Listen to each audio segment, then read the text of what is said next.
మీరు లేఖనము కానీ దేవుని శక్తిని కానీ ఎరుగక పోవుట వల్లనే పొరబడుచున్నారు. అలాగే లూకా శుభవార్త 20వ అధ్యాయము 38వ వచనం. అబ్రహాము దేవుడనియు ఇస్సాకు దేవుడనియు యాకోబు దేవుడనియు చెప్పుకొనుచు మృతులు లేతురని మోషే సూచించెను. ఆయన సజీవులకే దేవుడు గాని మృతులకు దేవుడు కాడు. ఆయన దృష్టికి అందరూ జీవించి ఉన్నారని వారికి ఉత్తరమిచ్చాను. స్తోత్రము మహాగణుడా, పరిశుద్ధుడా, ఈ ఘనమైన నామానికి వందనాలు, స్తోత్రాలు.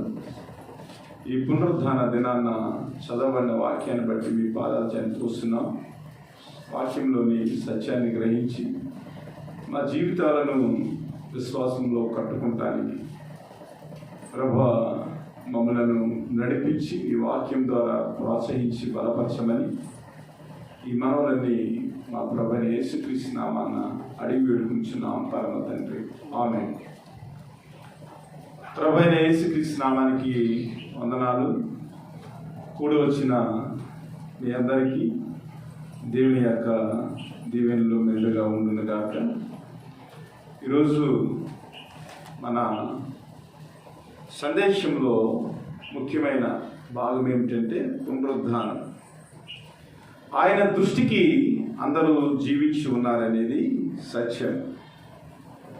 ప్రియ దేవుని బిడ్డలారా, పునరుద్ధానం గురించి అవగాహన లేక ఈ లోకంలో మనమందరం కూడా యాత్రికులము, అలాగే పరదేశులమని గ్రహించలేక నిరీక్షణ లేని భ్రష్ట స్వభావంలో వ్యక్తులందరూ కూడా జీవిస్తూ ఉన్నారు. చనిపోయిన ప్రతి వారు కూడా ఆయన దృష్టికి అందరూ జీవించి ఉన్నారని లేఖనాలు స్పష్టంగా మనకు బయలుపరుస్తూ ఉన్నాయి. అయితే చదవబడిన వాక్య భాగాన్ని గురించి మనం ఆలోచన చేసినట్లయితే యూదులలో సద్దుకయ్యులు అనేవారు ఒక వర్గానికి చెందినవారు, అలాగే పరిసయ్యులు అనేవారు ఒక వర్గానికి చెందినవారు.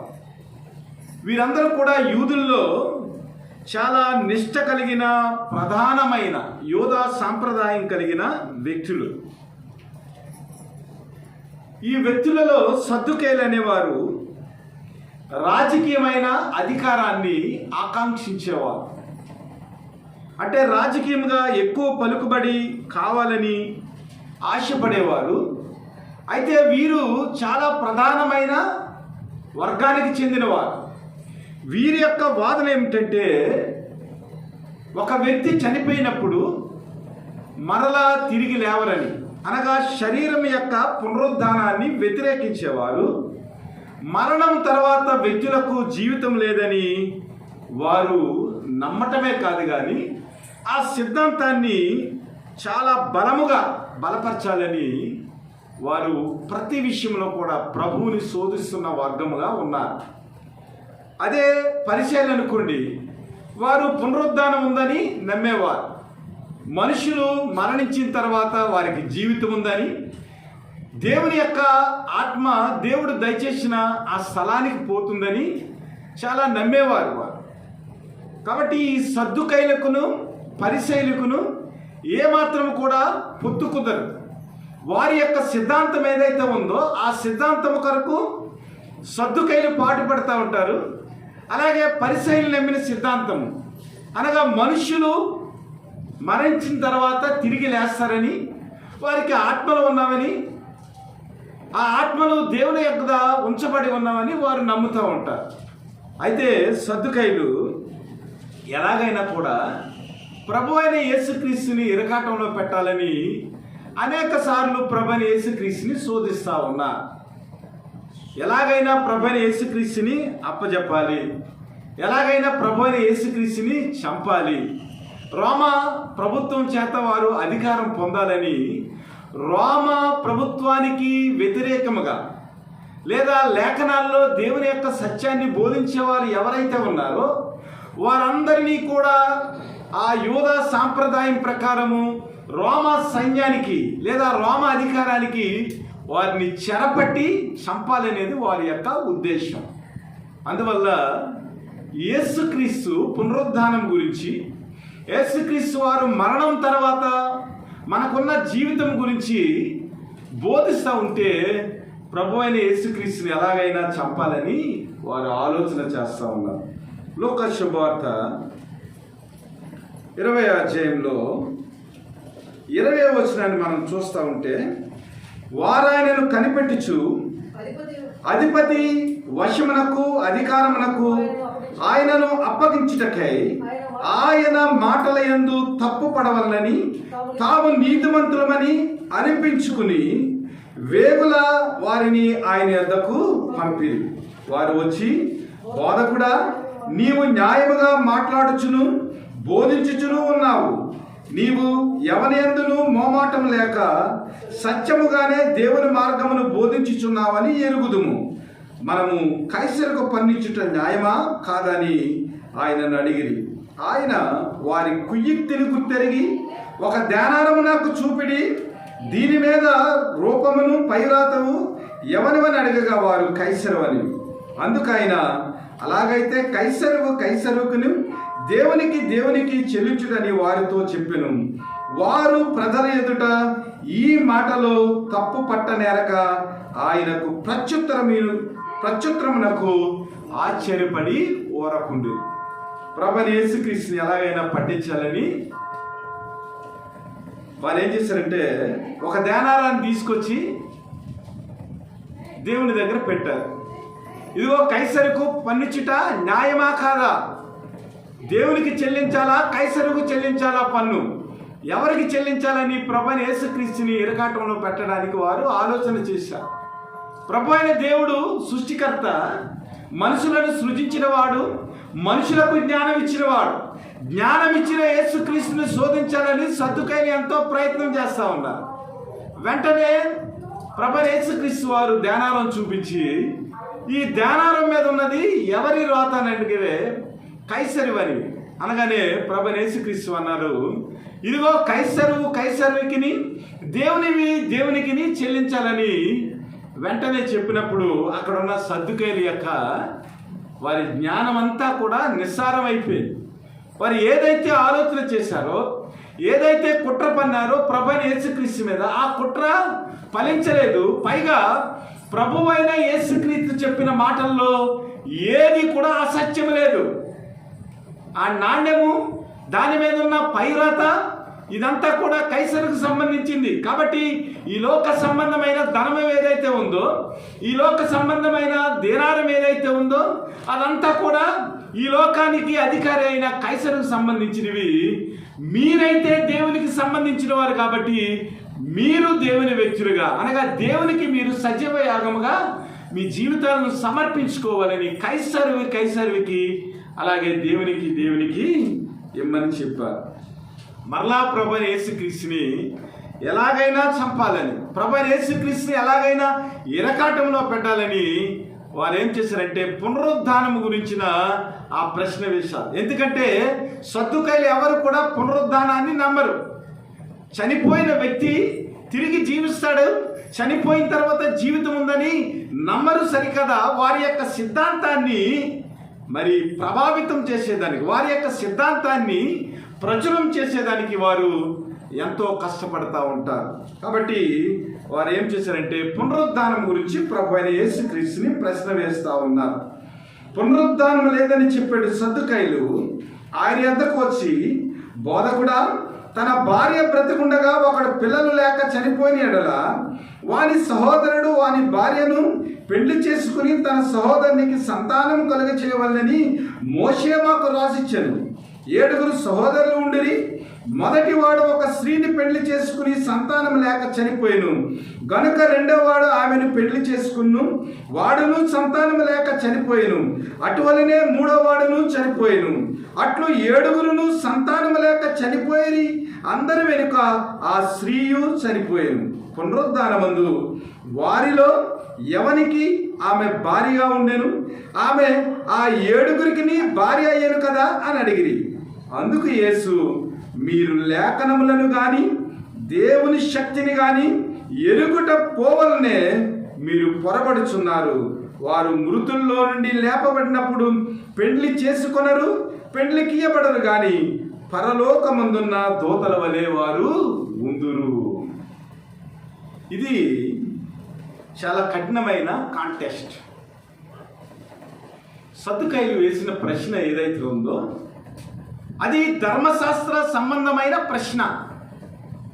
ధర్మశాస్త్రంలో ఉన్న ఆ రూల్ ఏదైతే ఉందో, ధర్మశాస్త్రంలో ఉన్న రాయబడిన ఆ వివాహ వ్యవస్థ ఏదైతే ఉందో దానిని వారు ప్రభువైన యేసుక్రీస్తు మీద బాణముగా వారు ప్రయోగించారు.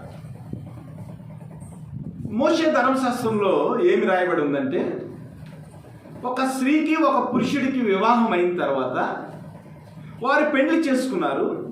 పెళ్లి చేసుకున్న తర్వాత పురుషుడు సంతానం లేకుండా చనిపోయినట్లయితే ఆ కుటుంబంలో ఆ పురుషుడికి కలిగిన సహోదరులు ఎవరైతే ఉన్నారో వారిలో ఉన్న వ్యక్తి, అనగా అన్న చనిపోతే తర్వాత తమ్ముడు ఆ స్త్రీని పెళ్లి చేసుకుని ఆ స్త్రీకి సంతానాన్ని కలిగించి ఎవరైతే మరి ఆ స్త్రీ ద్వారా సంతానం కలిగిన ఆ వ్యక్తి ఉన్నారో ఆ వ్యక్తి చనిపోయిన వ్యక్తికి సంతానముగా పరిగణించబడతారు. అనగా తమ్ముడికిని వదిన గారికి పెళ్లి జరిగిన తర్వాత పుట్టిన సంతానం ఏదైతే ఉందో ఆ సంతానము చనిపోయిన వ్యక్తి పేరట నమోదు చేయబడుతుంది. ఇది మోషే ధర్మశాస్త్రంలో ఉన్న ఒక క్రియ, మోషే ధర్మశాస్త్రంలో ఉన్న వివాహ వ్యవస్థ. దీన్ని ఏమంటారంటే లెవిరేట్ అంటారు. లెవిరేట్ లాటిన్ భాషలో లెవిరేట్ అంటారు. లెవిర్ అంటే సహోదరుడు, అనగా వదిన గారిని ఆ సహోదరుడు చేసుకునటం వల్ల వారిద్దరికి జరిగిన ఆ వివాహం ఏదైతే ఉందో దాన్ని లెవిరేట్ అంటారు. అసలు మోషే ధర్మశాస్త్రాన్ని మనం పరిశీలన చేసినప్పుడు నూతన నిబంధనతో మోషే ధర్మశాస్త్రాన్ని మనం ధ్యానం చేసినప్పుడు చాలా తప్పుగా కనబడుతుంది. ప్రభువైన యేసుక్రీస్తు వారు ఇక్కడ ఏమంటున్నారంటే, మీరు లేఖనములను కానీ దేవుని శక్తిని కానీ ఎరుగకపోవటం వల్లనే మీరు పొరబడుచున్నారు. చాలా జాగ్రత్తగా ఆలోచన చేయాలి. ఈ లోకంలో పాత నిబంధన గ్రంథాన్ని మనం స్టడీ చేసినప్పుడు, పాత నిబంధనలో మోషే యొక్క ధర్మశాస్త్రాన్ని మనం ఆలోచన చేసినప్పుడు, ఇప్పుడున్న లోక పరిస్థితుల్లో దాన్ని మనం పోల్చి చూసినప్పుడు చాలా తప్పుగా కనిపిస్తుంది. కానీ దీనిలో దేవుని యొక్క ప్రణాళిక ఉంది, దేవుని యొక్క చిత్తం ఉంది. కాబట్టి మోషే ధర్మశాస్త్రంలో ఏదైతే ప్రభువైన యేసుక్రీస్తు వారు ఈ లోకానికి చాటి చెప్పారో అది దేవుని యొక్క జ్ఞానమని, దేవుని యొక్క సత్యమని మనము గుర్తిరిగి లేఖనాలను చాలా జాగ్రత్తగా మనము పరిశీలన చేయాలి. ఇది ద్వితీయోపదేశకాండం 25వ అధ్యాయంలో ఈ విషయం అంతా మనకు కనబడతా ఉంటుంది. 25వ అధ్యాయము మనము స్టడీ చేసినట్లయితే అందులో దేవుడు 5 నుంచి 10 వచనాలు, ఒక సహోదరుడి యొక్క భార్య చనిపోతే తర్వాత సహోదరుడు వారిని వివాహం చేసుకోవాలి. ఎందుకు ప్రభువు ఈ విధానాన్ని ఆయన మోషే ధర్మశాస్త్రంలో రాయించి ఇచ్చాడు?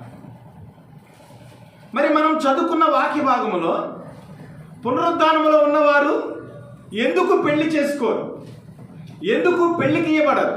ఇది మనం ధ్యానం చేయాలి.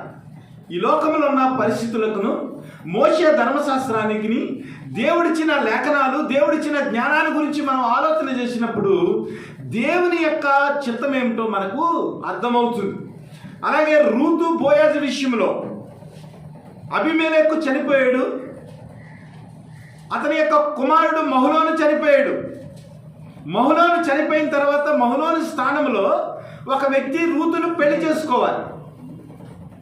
ఆ వ్యక్తి చేసుకొని సందర్భంలో తర్వాత తనకు సమీప బంధువు అయిన ఆ బోయాజు చేసుకున్నాడు. మహలోని యొక్క ఆస్తిని విడిపించి బోయాజు ఏం చేశాడంటే, ధర్మశాస్త్రంలో ఉన్న పద్ధతి ప్రకారము ఒక వ్యక్తి పెళ్లి చేసుకోకపోతే తర్వాత వ్యక్తి పెళ్లి చేసుకోవాలి. అది ఎలాగంటే, ఆ వ్యక్తి ఇదిగో ఈ సహోదరుని యొక్క భార్యను నేను పెళ్లి చేసుకోను, తన ఆస్తిని నేను విడిపించలేను, ఒకవేళ విడిపించినట్లయితే నేను అప్పుల్లో పడిపోతానని ఆలోచన చేసినప్పుడు అతను ఏం చేయాలంటే, పెద్దల ఎదుట ఆ వ్యక్తిని నేను వివాహం చేసుకోలేనని ఏం చేయాలంటే తన చెప్పును ఊడదీసి ఇవ్వాలి.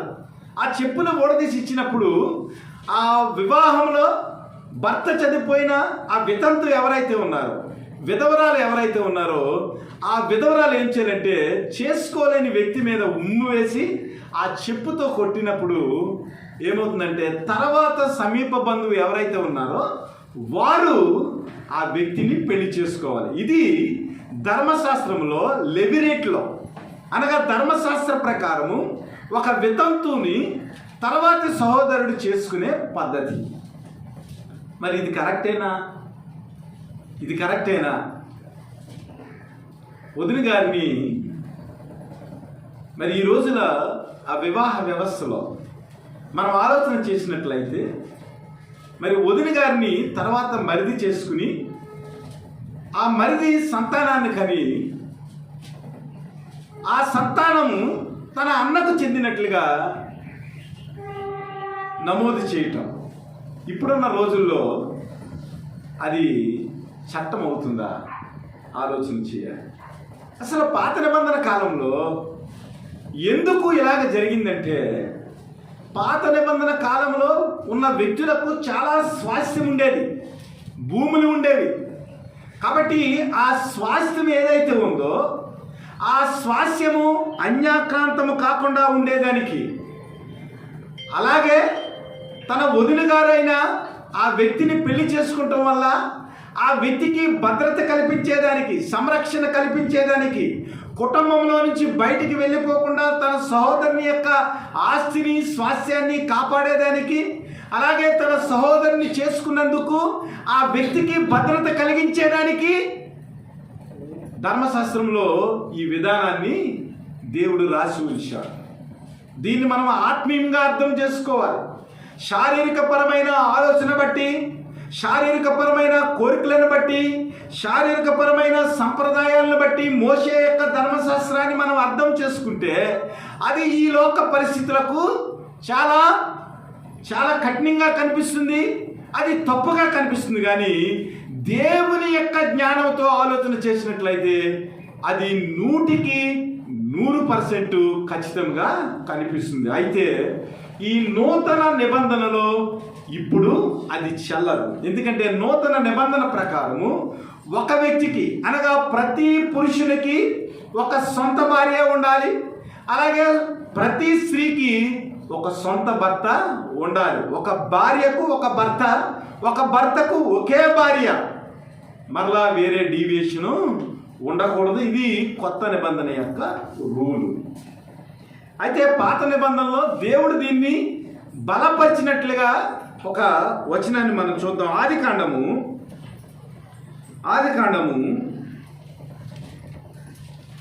38వ అధ్యాయం. ఆదికాండము 38వ అధ్యాయము 6 నుంచి 9 వచనాలు. యూదా తన జ్యేష్ఠ కుమారుడైన ఏరునకు తామారును అను దాన్ని పెళ్లి చేశాను. యూదా జ్యేష్ఠ కుమారుడైన ఏరు యెహోవా దృష్టికి చెడ్డవాడు గనక యెహోవా అతని చెప్పెను. అప్పుడు యూదా వానానుతో, నీ అన్న భార్య యొద్దకు వెళ్ళి మరిది ధర్మము జరిగించి నీ అన్నకు సంతానము కలగజేయమని చెప్పాను. వానాను ఆ సంతానము తాను కాదని ఎరిగి ఆమెతో పోయినప్పుడు తన అన్నకు సంతానము కలగకుండినట్లు తన రేతస్సును నేలను విడిచెను. అతడు చేసినది యెహోవా దృష్టికి చెడ్డది కనుక ఆయన అతనిని కూడా చంపాడు. అంటే దేవుడు దీన్ని బలపరిచినట్లా, లేదా దేవుడు ఈ ధర్మాన్ని, మరిది ధర్మాన్ని త్రోసివేసినట్లా? ఏరుకు చేశాడండి తామర్ని. తన పెద్ద కుమారుడు చనిపోయాడు. చనిపోయిన తర్వాత రెండో కుమారుడిని నీ వెళ్ళి తామర దగ్గరికి వెళ్ళి నీ అన్న కొరకు సంతానం కలిగజేయమంటే అతను మరి తామరతో పోయినప్పుడు సంతానం కలగకుండా తన యొక్క రేతస్సుని ఏం చేశాడంటే నేల మీద విడిచాడు. దేవుడు చూశాడు. దేవుడి దృష్టికి ఇది చెడ్డదని తెలిసి ఏం చేశాడంటే యోధా యొక్క రెండో కుమారుని ప్రభు అయిన దేవుడు చంపేశాడు. ద్వితీయోపదేశకాండం 25వ అధ్యాయంలో చూసినట్లయితే ఇది ఇక్కడ మరిది ధర్మంగా కనబడుతుంది. ద్వితీయోపదేశకాండము 25వ అధ్యాయంలో మనము గమనించినట్లయితే ఇది దేవుని యొక్క దేవధర్మంగా కనిపిస్తుంది. 25:7 చదవండి. అతడు తన సహోదరునికి భార్యను పరిగ్రహింప నల్లని ఎడల వాని సహోదరుడిని భార్య పట్టణపు గమనికిని అనగా పెద్దల యొక్క పోయి నా పెనిమిటి సహోదరుడు ఇశ్రాయేలీలో తన సహోదరునికి పేరు స్థాపింపనని చెప్పి దేవధర్మము చేయనొల్లడని తెలుపుకొలెను. అప్పుడు అతని యూరి పెద్దలు అతన్ని పిలిపించి అతనితో మాట్లాడిన తర్వాత అతడు నిలవబడి ఆమెను పనిగ్రహించుటకు నాకు ఇష్టం లేదని అట్లా అతని సహోదరుని భార్య ఆ పెద్దలు చూచుచుండగా అతని దాపున పోయి అతని కాలి నుండి చెప్పు ఊడదీసి అతని ముఖము మీద ఉమ్మి వేసి తన సహోదరుని ఇల్లు నిలుపని మనిషిని ఎలాగూ చేయబడినని చెప్పవాలి. ఇక్కడ ఏం రాయబడి ఉంది? అక్కడ చూసినట్లయితే మరిది ధర్మం అని రాయబడి ఉంది. ఇక్కడ చూసినట్లయితే సహోదరుని పేరు స్థాపింపవల్లని దేవధర్మం అని, అనగా దేవుని యొక్క ధర్మం. మరిది పాత నిబంధన కాలంలో తన వదిన గారిని చేసుకునటం అనేది మరిది ధర్మము. అలాగే దేవుని దృష్టిలో ఇది దేవధర్మం. ఇదేం చేశారంటే సద్దుకైలు దీన్ని పట్టుకున్నారు. ఇదిగో మోషే ధర్మశాస్త్రంలో ఇది రాయబడి ఉంది కదా, మరి పునరుద్ధానంలో అందరూ లేస్తారని చెప్పారు, అందరూ సజీవులని చెప్పారు. కాబట్టి ఇక్కడ భూలోకంలో ఉండగా ఒక స్త్రీ 7గురిని పెళ్లి చేసుకుంది. కాబట్టి పునరుద్ధానంలో మరి ఈ స్త్రీ 7గురిలో ఎవరికి భారీగా ఉంటుందని వారు ప్రభు అయిన యేసుక్రీస్తుని ఇరకాటంలో పెట్టడానికి ప్రయత్నం చేశారు.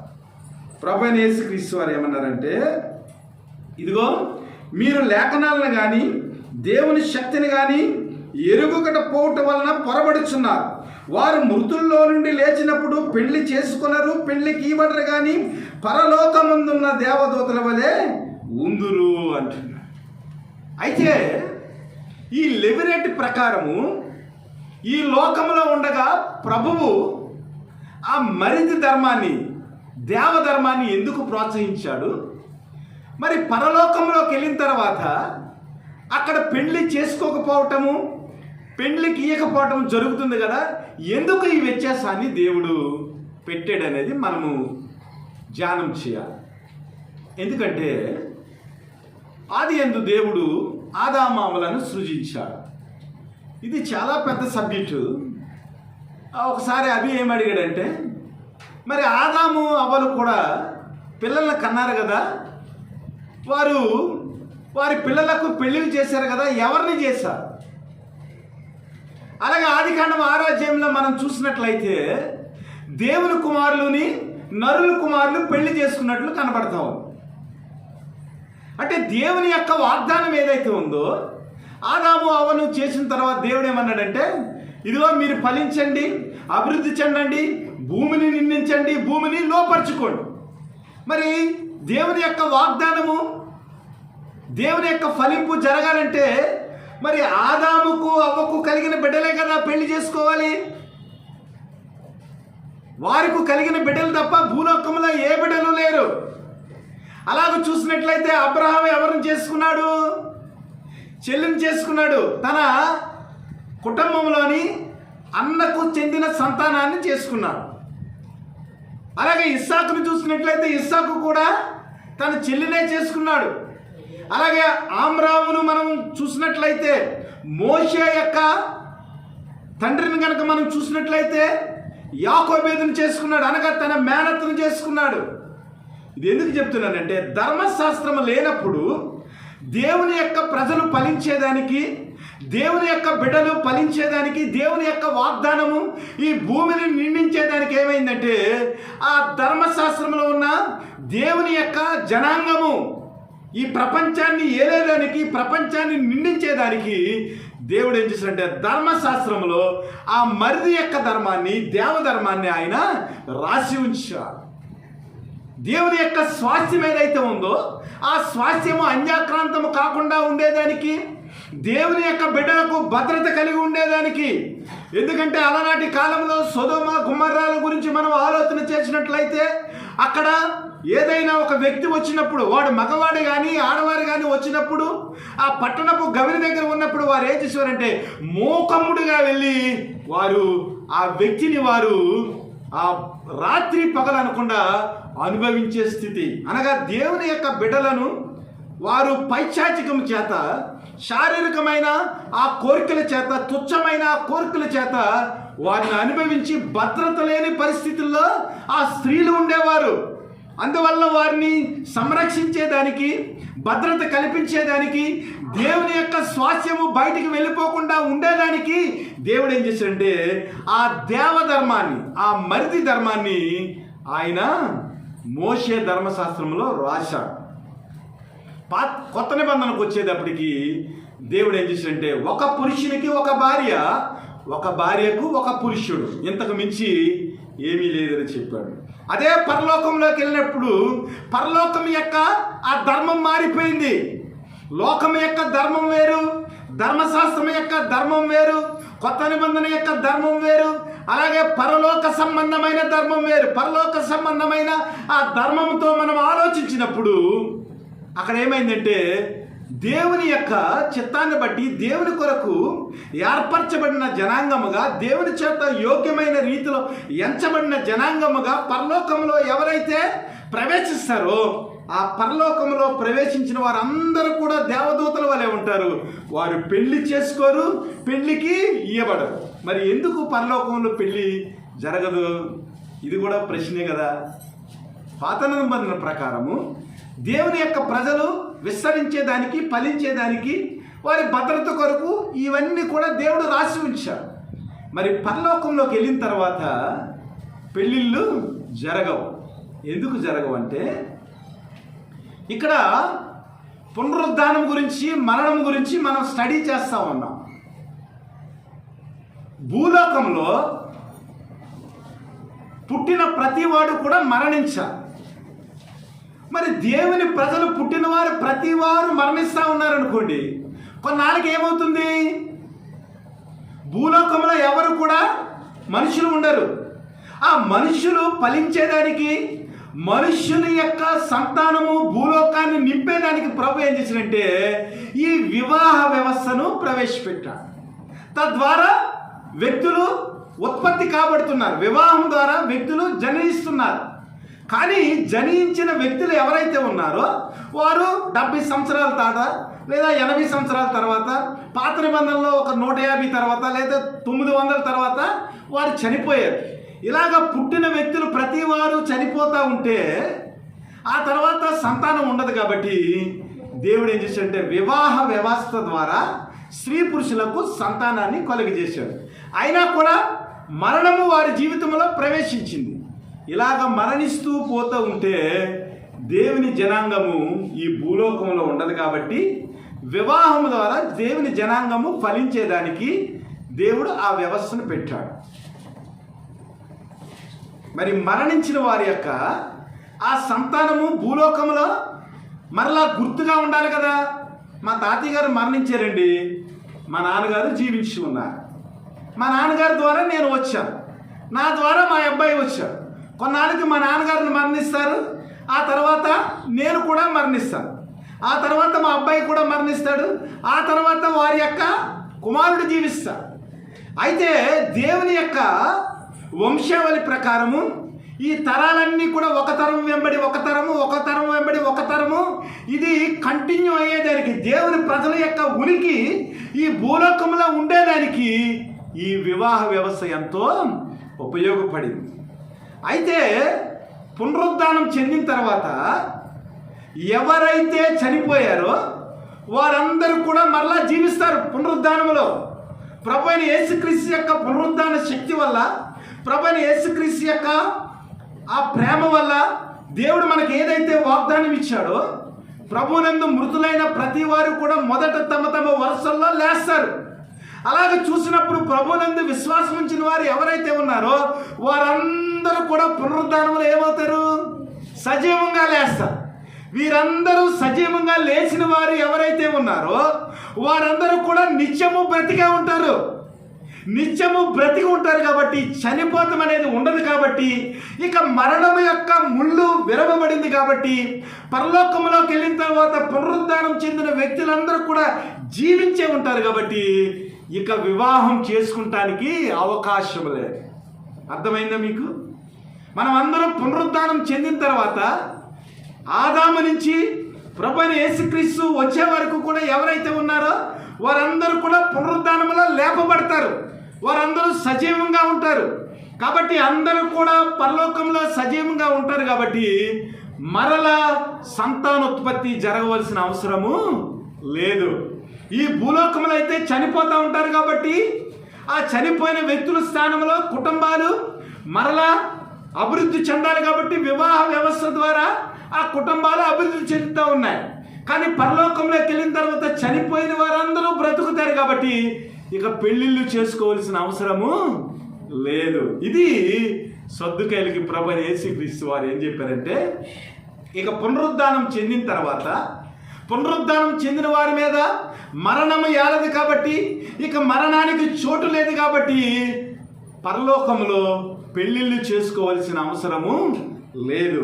కేవలము ఈ భూలోకములో దేవుని యొక్క సంతానం అభివృద్ధి చెందేదానికే పాత నిబంధనలో ఆ లెవిలెట్ అనేది లేదా దేవుని ధర్మము లేదా మరిది ధర్మం ఏదైతే ఉందో అది అలనాడు ప్రజలు చాలా తక్కువ మంది కాబట్టి దేవుని సంతానం అభివృద్ధి చెందాలి. కాబట్టి అది ధర్మశాస్త్రంలో రాయబడి ఉంది. ఇప్పుడు కొత్త నిబంధనలో ప్రజలు ఎక్కువైపోయారు. కాబట్టి ఆ దేవధర్మం ఏదైతే ఉందో, ఆ లివినేట్ ఏదైతే ఉందో దాన్ని అనుసరించవలసిన పరిస్థితి లేదు. అలాగే పరలోకంలోకి వెళ్ళిన తర్వాత మరి అందరూ లేస్తారు. కాబట్టి చనిపోయిన ప్రతి వారు లేస్తారు. కాబట్టి ఇక పెళ్ళిళ్ళు చేసుకోవాల్సిన అవసరము లేదు. ఇందులో దేవుని యొక్క జ్ఞానము ఉంది. ఇందులో దేవుని యొక్క ప్రణాళిక ఉంది. వివాహ వ్యవస్థను ఆయన ప్రవేశపెట్టడంలో దేవుని యొక్క జ్ఞానం ఉంది. దేవుని యొక్క వాగ్దాన ఫలింపు ఉంది. అయితే మనం అర్థం చేసుకోవాల్సింది ఏమిటంటే, ఈ లోకంలో ఉన్న విధి విధానాలు ఏవైతే ఉన్నావో, ఈ లోకంలో ఉన్న సాంప్రదాయాలు ఏవైతే ఉన్నావో అవి పరలోకంలో కంటిన్యూ అవ్వవు. పరలోకంలో ప్రతిదీ కూడా నూతనముగా ఉంటుంది. నూతన యెరూషలేము, నూతన పట్టణము, నూతన భూమి, కొత్త ఆకాశము, కొత్త భూమి, ఎవ్రీథింగ్ ఈజ్ న్యూ. కాబట్టి సాంప్రదాయాలు యూదా సంబంధించిన ఆ ప్రణాళిక ఏదైతే ఉందో అది పరలోకంలో కంటిన్యూ అనేది అవ్వదు. కాబట్టి దేవుని యొక్క జ్ఞానం అర్థం కావటానికి ఈ లోక సాంప్రదాయాలు పరలోక సాంప్రదాయాలకి సరిపోవని, పరలోకములంతా కూడా నూతన సృష్టి అని, ఇదిగో పాతవి గతించెను సమస్తము నూతనమాయను. పరలోకంలో ఈ లోకంలో జీవిస్తున్న మనిషి యొక్క మరణం ఏదైతే ఉందో ఆ మరణము గతించింది. ప్రభువైన యేసుక్రీస్తు వారు పునరుద్ధానం చెందటం వల్ల ఆ పాత మరణము గతించింది. ఇక పునరుద్ధానం నిలిచి ఉంది. కాబట్టి పునరుద్ధానములో ప్రజలు పెళ్లిళ్ళు చేసుకోవాల్సిన అవసరం లేదు. ఎందుకంటే అనాది కాలంలో ఉన్న వ్యక్తులందరూ కూడా ప్రభువునందు మృతులైన వారందరూ కూడా లేస్తారు. ఇక దేవుని యొక్క సంతానం అభివృద్ధి చెందవలసిన పని లేదు. అనాది కాలం నుంచి ఉన్న దేవుని ప్రజలందరూ ప్రభుతో జీవిస్తారు. కాబట్టి ఇక పెళ్ళిళ్ళు చేసుకోవాల్సిన పని లేదు. అయితే ప్రభువైన యేసుక్రీస్తు వారు ఏం చేశారంటే లేఖనాలను వారికి జ్ఞాపకం చేస్తాడు. ఇదిగో మోషేకు ప్రభువైన దేవుడు కనిపించినప్పుడు, వారి విమోచన గురించి మాట్లాడినప్పుడు దేవుడు ఏం చేశాడంటే తన్ను తాను పరిచయం చేసుకున్నాడు. ఇదిగో నేను యాకోబు దేవుడను, అబ్రహాము దేవుడను, ఇసాకు దేవుడని దేవుడు ఏం చేశాడంటే మోషేతోటి అక్కడ పరిచయం చేసుకుని పునరుద్ధానం గురించి అక్కడ మోషేకు బయలుపరిచాడు. ఇదిగో నేను సజీవులకు దేవుడను, మృతులకు దేవుని కాదు. ఇదిగో నీ తండ్రులైన నీ పితరులైన అబ్రహాం ఎవరైతే ఉన్నారో, ఇస్సాకు ఎవరైతే ఉన్నారో, యాకోబు ఎవరైతే ఉన్నారో, వీరందరూ కూడా నా యొక్క ఆజ్ఞలను పాటించి వారు మరణించిన వారు పరదేశులుగా ఈ లోకంలో జీవించారు, యాత్రికులుగా జీవించారు. వారి యాత్రా సంవత్సరం ముగిసిన తర్వాత పితరుల దగ్గరకు చేర్చబడ్డారు. వారు జీవించి ఉన్నారు. కాబట్టి జీవించి ఉన్న వ్యక్తులకు నేను దేవుణ్ణి. కాబట్టి మీరు మోషే యొక్క ధర్మశాస్త్రాన్ని సరిగా అర్థం చేసుకోలేదు. దేవుని యొక్క విధి విధానాలు ఏమైతే ఉన్నావో అవి మీకు అర్థం కావలేదు. దేవుని యొక్క శక్తి ఏదైతే ఉందో అది మీకు అర్థం కాలేదు. కాబట్టి నేను సజీవులకు దేవుణ్ణి కానీ మృతులకు దేవుణ్ణి కానని ప్రభువైన యేసుక్రీస్తు వారు అక్కడ ఉన్న సద్దుకైలకు చాలా వివరముగా ధర్మశాస్త్రంలోని దేవుని యొక్క ఆ మాటలు ఏమైతే ఉన్నావో వాటిని వారికి వివరించారు. ఈ మాటలు మనకు కూడా అర్థం కావాలి. దేవుని యొక్క లేఖనాలు ఏమైతే ఉన్నావో, దేవుని యొక్క పునరుద్ధాన శక్తి ఏమైతే ఉన్నదో, దేవుని మాటల్లో పునరుద్ధానం గురించిన ఆలోచన ఏదైతే ఉన్నదో దాని గురించి మనకు అర్థం అయినప్పుడు దేవుని కొరకు మనము బ్రతకగలము. యోబు రాసిన గ్రంథము 19వ అధ్యాయం ఆది కాండము కంటే కూడా మొదటి గ్రంథము యోబు గ్రంథము. యోబు పునరుద్ధానం గురించి కొన్ని మాటలు చెప్పాడు. 19వ అధ్యాయము 25వ వచనం. అయితే నా విమోచకుడు సజీవుడనియు తరువాత ఆయన భూమి మీద నిలిచిననియు నేను ఎరుగుదును. ఈలాగు నా చర్మము చీకిపోయిన తర్వాత శరీరముతో నేను దేవుని చూసేదను, నా మట్టుకు నేనే చూసేదను, మరి ఎవరును కాదు, నేనే కనులారా ఆయనను చూసేదను.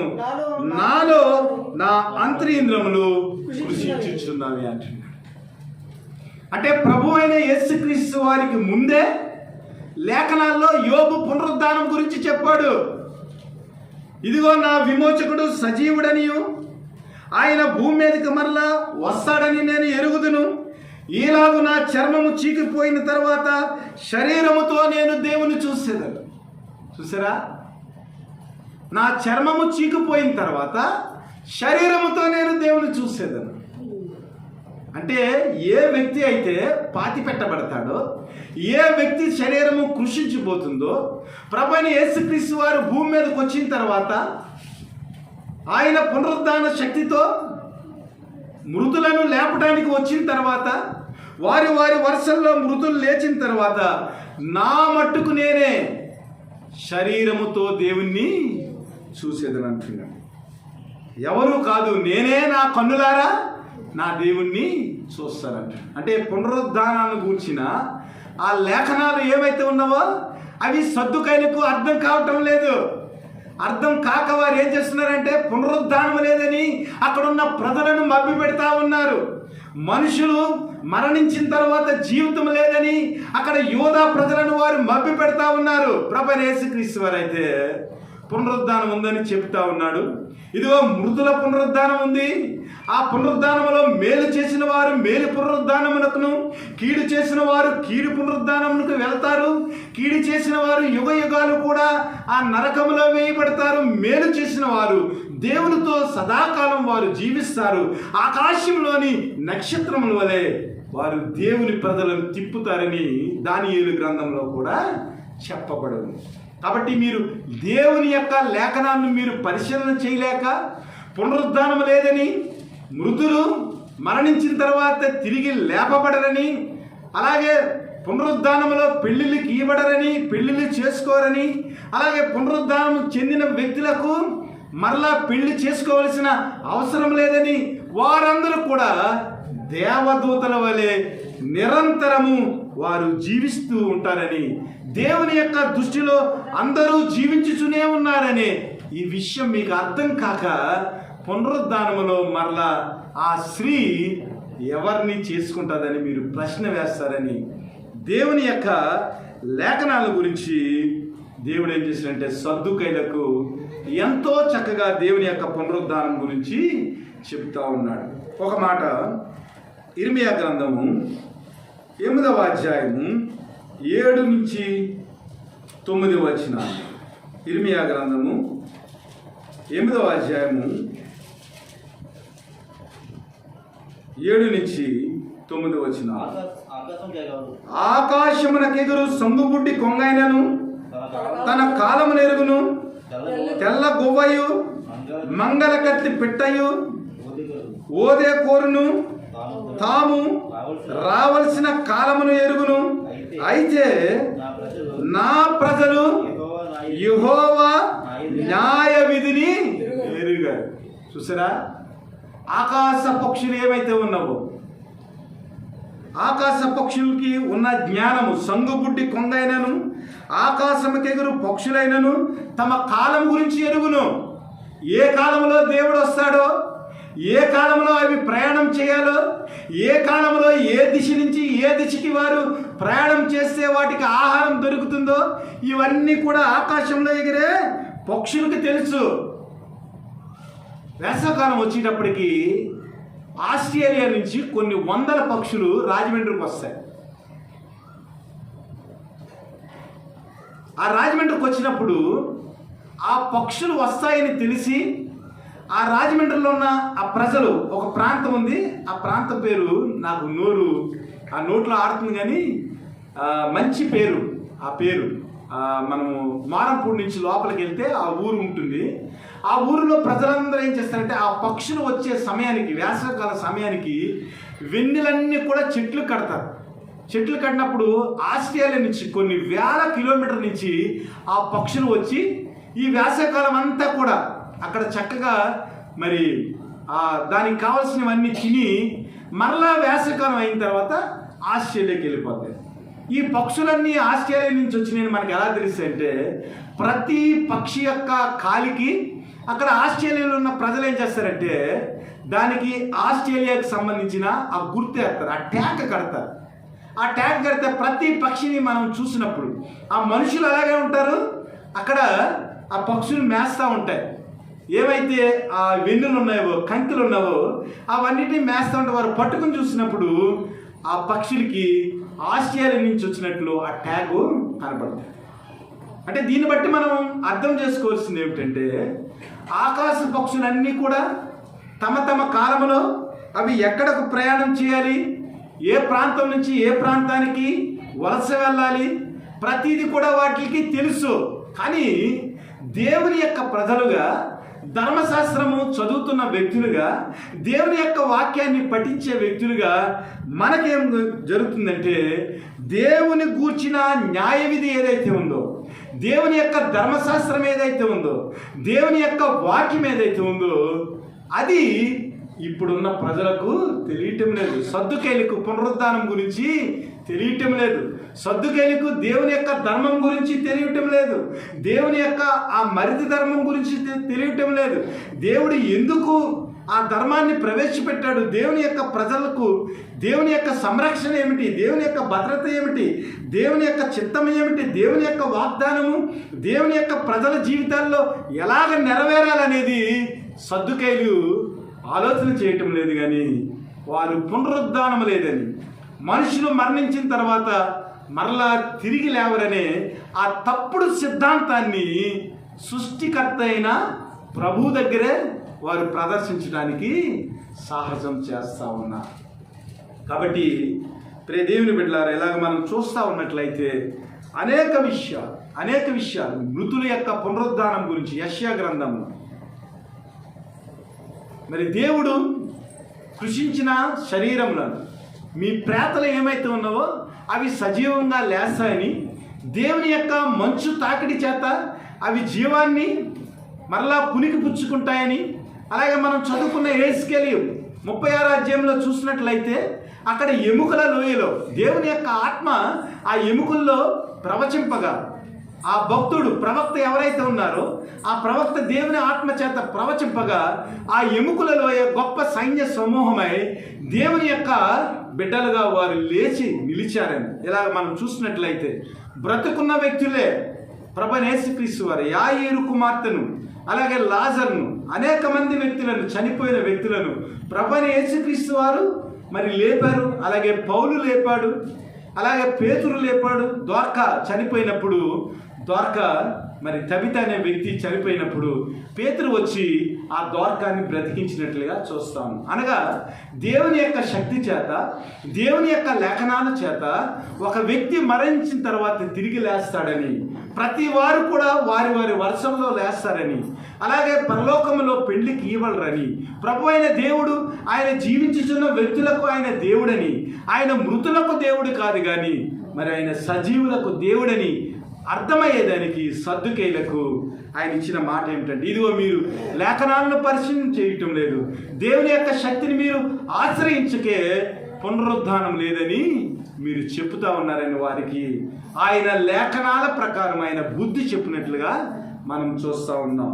కాబట్టి ప్రియ దేవుని బిడ్డలారా, ఇలాగ మనం చూసినట్లయితే మనం ఆలోచించవలసిన మాటలు ఏమిటంటే, పరలోక సంఘటనలకు భూలోక సంఘటనలకు ఏమాత్రం కూడా కొనసాగింపు ఉండదని మనం జ్ఞాపకం చేసుకోవాలి. దేవుని రాజ్యములో ప్రతిదీ కూడా నూతనమైన సంబంధం కలిగి ఉంటామని, అలాగే ఉన్నతమైన ఆత్మీయమైన విలువలు కలిగి పరలోకంలో మనం జీవిస్తామని మనం ఆలోచన చేయాలి. అలాగే వీరి యొక్క సిద్ధాంతం ప్రకారము వీరు మరి పునరుద్ధానంలో ఆ స్త్రీ గనక మరలా ఒక వ్యక్తికి భార్య అయినట్లయితే ఉన్న 7 వ్యక్తులు లేదా ఉన్న 6 వ్యక్తులతో ఆ స్త్రీ వ్యభిచారం చేసినట్లు అవుతుందని ప్రభువైన యేసుక్రీస్తు ఇచ్చిన ధర్మశాస్త్రము అది తప్పని నిరూపించడానికి వారు ప్రయత్నం చేశారు. అయితే పరలోకములో శారీరక సంబంధమైన పాప సంబంధాలకు ఏమాత్రము తావు ఉండదు. కేవలము పరిశుద్ధులు ఒకరే అక్కడ జీవిస్తూ ఉంటారు. దీని గురించి ఒక మాట చూద్దాం. ప్రకటన గ్రంథంలో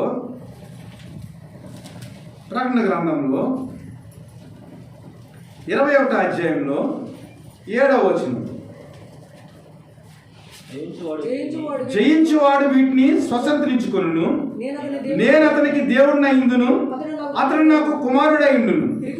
పిరికివారును, అవిశ్వాసులను, అసహ్యులను, నరాంతకులను, వ్యభిచారులను, మాంత్రికులను, విగ్రహారాధకులను, అబద్ధికులందరూ అగ్ని గంధకములలో మండు గుండములో పాలు పొందుదురు. ఇది 2వ మరణం. అనగా పరలోకములో అన్నీ కూడా పవిత్రమైన సంబంధాలు ఉంటాయి. పిరికివారు ఉండరు, అవిశ్వాసులు ఉండరు, అసహ్యులు అంటే ఆడవారిని చెరుపుకునేవారు, మగవారిని చెడుపుకునేవారు. అంటే సొదొమ గుమర్రాలో ఉన్న అసహ్యమైన హేయక్రియలు చేసేవారు. అలాగే నరహంతకులు, వ్యభిచారులు, మాంత్రికులు, విగ్రహారాధకులు, అబద్ధికులు వీరెవ్వరు కూడా పరలోకంలో ప్రవేశించడానికి, అనగా తప్పుడు సంబంధాలు కలిగి ఉన్నవారు, పాప సంబంధాలు కలిగి ఉన్నవారు, శారీరకమైన అపవిత్రత కలిగి ఉన్నవారు ఎవ్వరు కూడా, శారీరక పరమైన కాదు కానీ మానసికంగా కూడా పవిత్రత లేని అసహ్యులు ఎవరైతే ఉన్నారో వారు ఎవ్వరు కూడా పరలోక రాజ్యంలో పునరుద్ధానంలో వారు ప్రవేశించరు. కాబట్టి సద్దుకాయలు వేసిన ప్రశ్న అంతా కూడా ఈ లోకానికి సంబంధించినది. వారు వేసిన ప్రశ్న ప్రభువైన యేసుక్రీస్తుని వారు ఎలాగైనా పట్టుకోవాలని భూలోకపరమైన ఆచారాలకు పరలోక సంబంధమైన సత్యమైన పవిత్రమైన విధానాలకు వారు ముడిపెట్టి వారు మాట్లాడుతూ వారు ఏం చేస్తున్నారంటే పునరుద్ధానము లేదని వారు ప్రభు యొక్క బోధను వారు వ్యతిరేకిస్తూ ఉన్నారు. ఈ లోకంలో కూడా అనేక మంది వ్యక్తులు పునరుద్ధానం లేదని, ఈ ఒక్క జీవితమేనని వారు ఇష్టం వచ్చినట్లు వారు జీవిస్తూ ఉన్నారు. అందుకనే పౌలు ఏమంటా ఉన్నాడంటే కొరింథీయులకు రాసిన పత్రిక, మొదటి పత్రిక 15వ అధ్యాయంలో, అసలు పునరుద్ధానం లేదని మనం జీవిస్తూ ఉన్నామంటే ఈ లోకంలో మనకన్నా భ్రష్టులు ఎవరు లేరు. ఒకవేళ ప్రభువైన యేసుక్రీస్తు వారు ఆయన లేవలేదని, మరణాన్ని గెలవలేదని, మరణాన్ని ఆయన జయించలేదని అనుకుంటే అసలు ప్రభువైన యేసుక్రీస్తుని నమ్ముకుంటమే వ్యర్థం.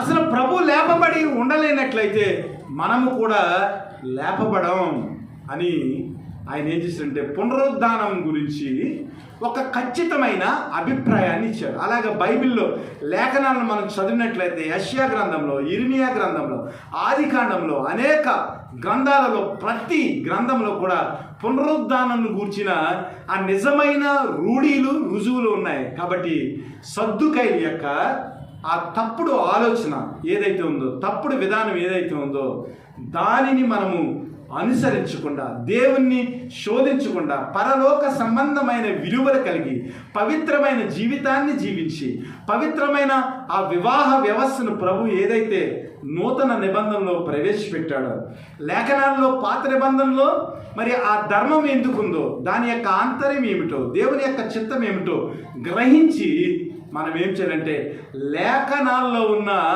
ఆ పరిశుద్ధతను, లేఖనాల్లో ఉన్న ఆ ఆత్మీయతను అర్థం చేసుకుని ప్రభు కొరకు జీవించేవారిగా ఉండాలి. ధర్మశాస్త్రం గురించి రోమా పత్రికలో రాయబడింది ఏమిటంటే, ధర్మశాస్త్రము జ్ఞాన సంబంధమైన సత్య స్వరూపకమైన గ్రంథం అని ఉంది. ధర్మశాస్త్రము కొట్టివేయబడలేదు, కానీ ధర్మశాస్త్రాన్ని నిర్వర్తించటానికి ప్రభువైన యేసుక్రీస్తు వారు శరీరంతో ఈ లోకానికి వచ్చారు.